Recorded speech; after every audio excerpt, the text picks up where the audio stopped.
Hello students, how are you all. I hope कि आप सब ठीक है। आज की इस वीडियो में हम देखेंगे कॉप एंड एंथम के brainstorming questions A1, A2 and A3। सो अगर आप मेरे चैनल पे नए हैं तो चैनल को सब्सक्राइब कर लेना। पहला क्वेश्चन है A1। First, discuss with your partner and find out the different ways in which Sophie tried to get arrested. The first one is given. Sophie ने जो डिफरेंट वेज ट्राई किए arrest होने के लिए वो हमें बताना है। Try to enter luxurious cafe, luxurious cafe में एंटर होने की कोशिश की। Broke the glass of a shop window, shop का ग्लास विंडो उसने ब्रेक किया। Ate at a modest restaurant and asked to call the cop, modest restaurant में उसने खाना खाया और कॉप को बुलाने के लिए कहा। Yelled, danced, howled and rapped like drunken, किसी ड्रंकन पर्सन के जैसे वो डांस कर रहा था, चिल्ला रहा था रास्ते पे। स्टोल एन अम्ब्रेला, उसने अम्ब्रेला चुराया। नेक्स्ट क्वेश्चन ए फर्स्ट का second, describe the atmosphere when Sophie reach near the church. Sophie जब चर्च के पास था तब वहां का एटमॉस्फेयर कैसा है उसको डिस्क्राइब करो। A soft light glowed through the violet stained window.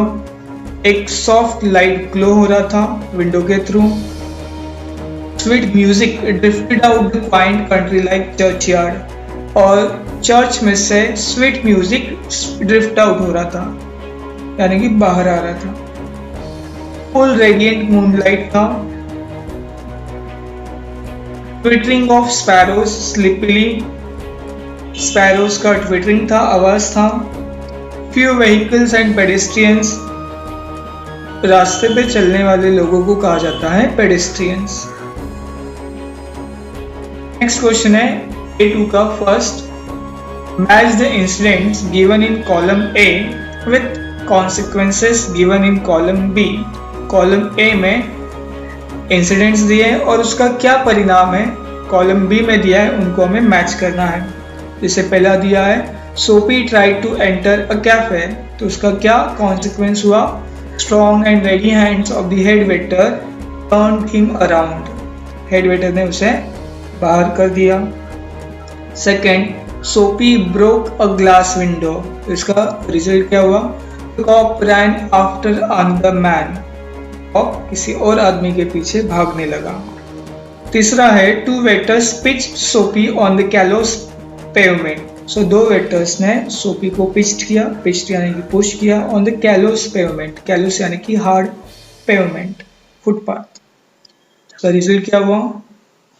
Sophie stood up slowly and beating the dust from his clothes, Sophie उठ गया और अपने क्लोथ्स को डस्ट ऑफ करने लगा। Fourth, Sophie heard the anthem being played in the church, Sophie ने anthem सुना।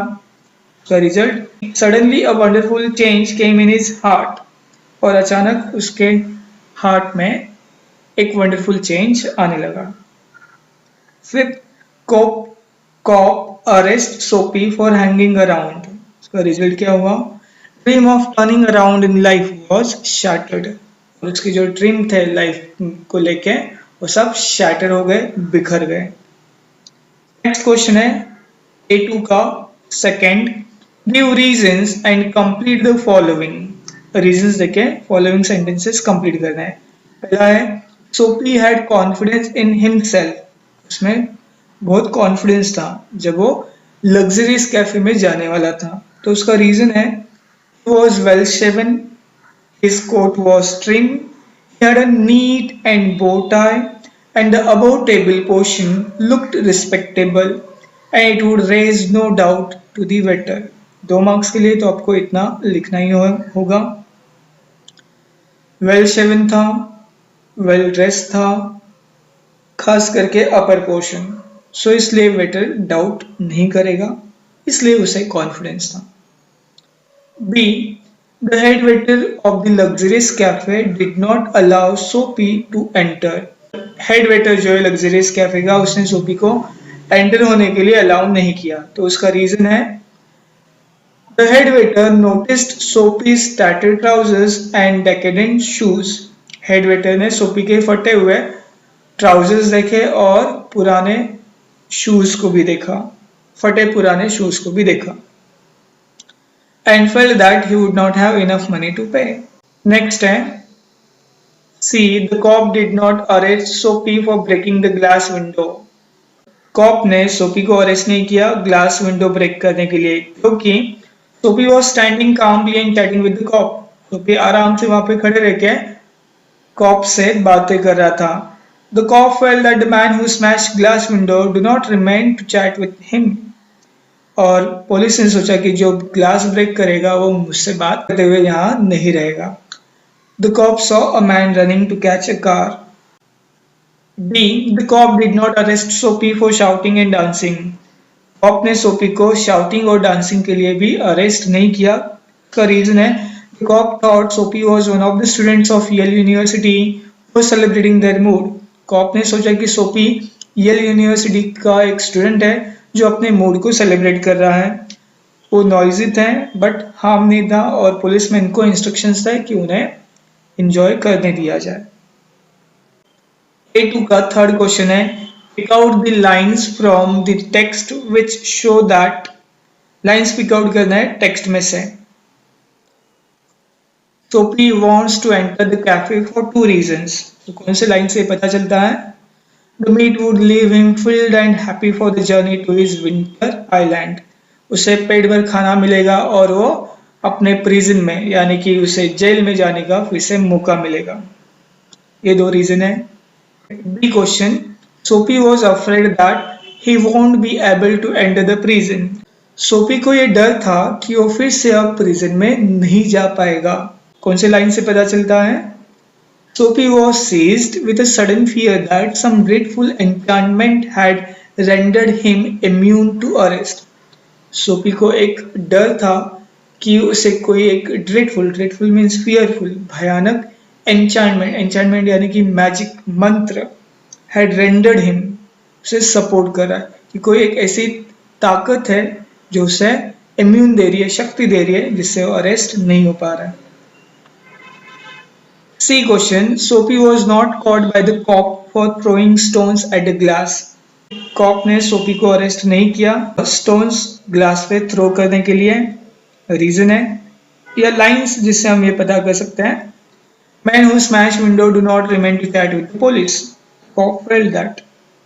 तो ये लाइंस है कि जहाँ पे पुलिस फील कर रहा है जो विंडो थ्रो करेगा वो पुलिस से बातें करते हुए वहाँ पे नहीं रहेगा। Question. Sophie actually did not want umbrella. Sophie को अम्ब्रेला की जरूरत नहीं थी। कौन से लाइन से पता चलता है? He hurled the umbrella angrily into an excavation.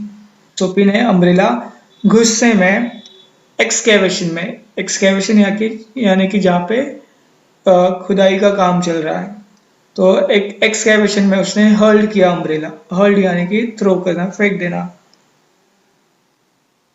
ये क्वेश्चन है listening to anthem Sophie remembered his good old days. कौन से लाइन से पता चलता है कि सोफी एंथम सुनने के बाद अपने पुराने अच्छे दिनों को याद कर रहा है?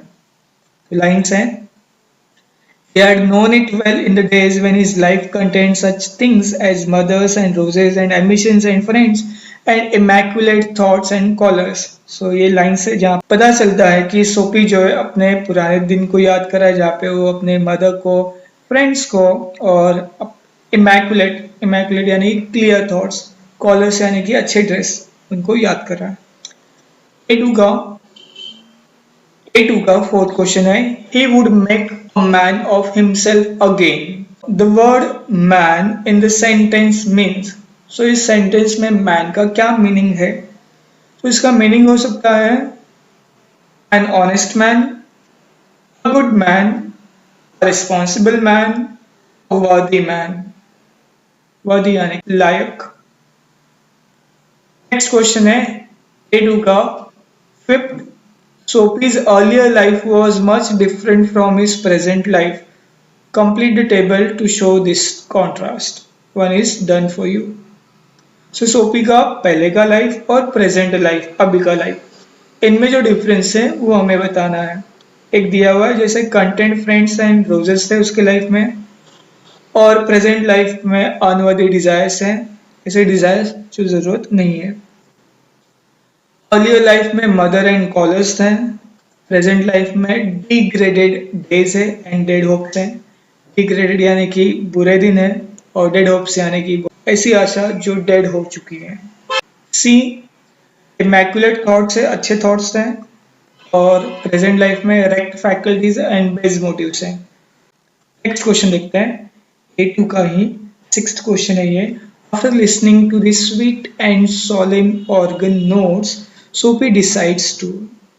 स्वीट म्यूजिक सुनने के बाद, सोलेम म्यूजिक सुनने के बाद, सोलेम यानी कि सीरियस, सोफी ने क्या डिसाइड किया है? तो सोफी ने डिसाइड किया to pull himself out of the mire, mire यानी कि unpleasant situation, to conquer the evil that enslaved him, conquer यानी कि जीतना, जो भी बुराई है जिसका वो गुलाम हो चुका है उस पर वो अब विजय पाना चाहता है। Make a man of himself again, वो अपने आप को फिर से एक काबिल इंसान बनाना चाहता है। To restore his old eager ambitions and follow them, अपने पुराने एम्बिशंस को वो फिर से फॉलो करना चाहता है।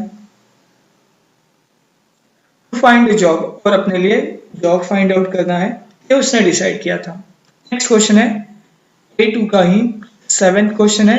Right an incident in which you did something wrong and repented for it, give reasons. ऐसी कोई घटना जहाँ पे आपने कुछ गलत काम किया है और फिर बाद में आप उस पर पछता रहे हो और उसका रीजन भी दो। चलो एक आंसर देखते हैं यहाँ पे। Sometimes we do wrong things in anger and later we repent it. Once I did not like food cooked by my mother and I refused to eat that day. I yelled at mother for not making my favorite dish. On the next day, I realized mother had also not eaten anything that day. But she did not shout or say anything to me. She makes things for us and we should respect her. I apologized mother for my mistakes and I could see tears in her eyes. We should look before we leap. सो एक general idea देखें, फिर आपका personal experience या personal कोई wrong thing है उसको बता के फिर आप उससे रिलेटेड प्रूफ भी दे सकते हो। नेक्स्ट क्वेश्चन है A3 का first. O. Henry has used different words to indicate prison where Sophie wants to reach. Make a list of those words. So O. Henry ने प्रिजन के लिए डिफरेंट वर्ड्स यूज किए हैं। सो कौन से words हैं चलो देखते हैं। Island, coveted island, Arcadia, Limbo, winter island, ये वर्ड्स यूज किए गए हैं प्रिजन के लिए जहाँ पे सोफी जाना चाहता था। नेक्स्ट क्वेश्चन है A3 का second. Find out the words used for the degraded state of Sophie. Words find out करना है जहाँ पे सोफी के डिग्रेडेड स्टेट को बताते हैं। डिग्रेडेड यानी कि इंसल्टेड हम बोल सकते हैं या फिर एकदम लो स्टेट यानी कि सिचुएशन। सो सोफी के इंसल्टेड डेज या सिचुएशन को, कंडीशन को कौन से वर्ड से बताया गया है? करेक्ट फैकल्टीज यूज किया गया है। बर्बाद सिचुएशन थी उसकी, मायर अनप्लीजेंट सिचुएशन है, एंस्लेव्ड बेसिक चीजों का वो गुलाम हो चुका था, डेड होप्स कोई आशा नहीं थी, डिग्रेडेड डेज इंसल्टिंग डेज थे, एंड अनवर्दी डिजायर। नेक्स्ट है A3 का third. Specific meaning of the word anthem, intent of the story. So anthem का अलग अलग मीनिंग ले सकते हैं। लिफ्टिंग सॉन्ग हम बोल सकते हैं, मोटिवेशनल सॉन्ग हम बोल सकते हैं, एंड इंस्पिरेशन सॉन्ग हम बोल सकते हैं। सो आई होप कि आपको आंसर समझ में आए होंगे। अगर कोई डाउट है सो प्लीज़ कमेंट करना, एंड वीडियो अच्छा लगा तो प्लीज़ सब्सक्राइब एंड शेयर करना। Thank you for watching. Stay home, stay safe.